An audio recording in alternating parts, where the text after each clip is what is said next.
When we think about life outside of Earth, a lot of things are a lot rougher than the surface of our planet that is full of plants and oxygen. So we need to understand where is it that life on Earth has evolved to occupy, and where does it stop?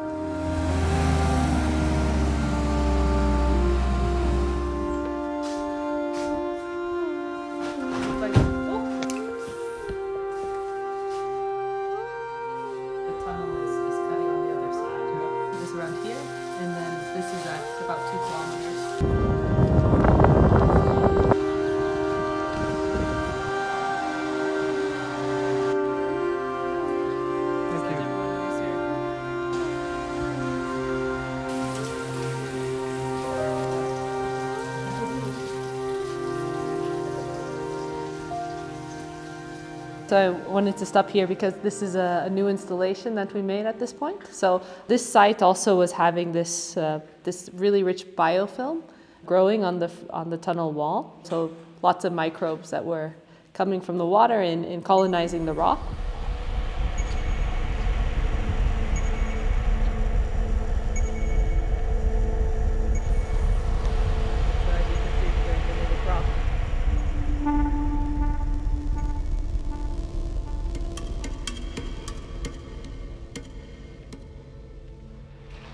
Here is our own borehole for this geobiology type experiments, where we want to know how life survives and adapts to subsurface conditions, what kind of energy sources there are, how energy is generated, and how perturbations in energy alter microbial life. This is called champagne bottle because it bubbles a bit. This, so is it going to bubble? Oh, there you go. You can see some small micro bubbles coming out. So this is mostly CO2 and nitrogen, which can be the base of sort of the food chain, the microbial food chain of these deep subsurface systems. So knowing what molecules are available for the microbes to eat is very important.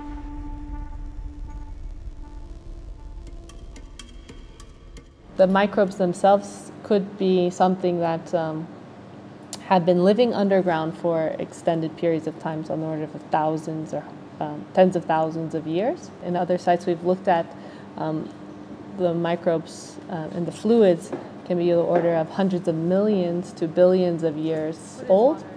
What we can learn about this research is more about how biologically available energy is generated in the subsurface. And these are all very important questions when asking about the origin and evolution of life.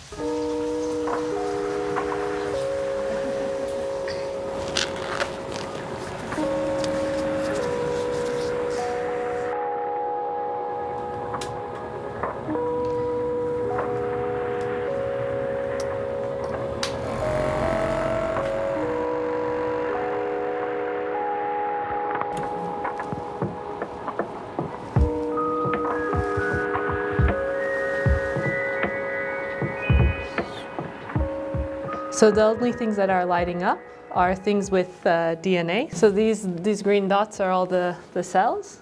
So we have things like viruses that are really, really small, and then we have the larger cells.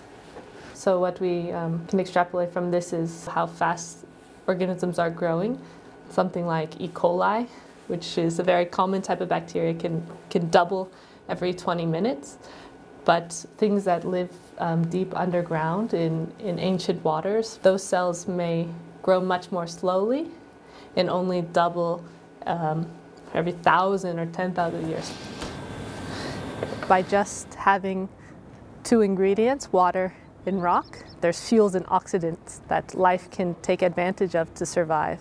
There may be other factors that keep life from surviving, say high amounts of pressure, high amounts of temperature, or high amounts of salinity. The majority of these simple organisms, bacteria and archaea, they actually are living in these deep underground environments. So there's more bacteria within these subsurface environments like Bedretto than there are in the ocean.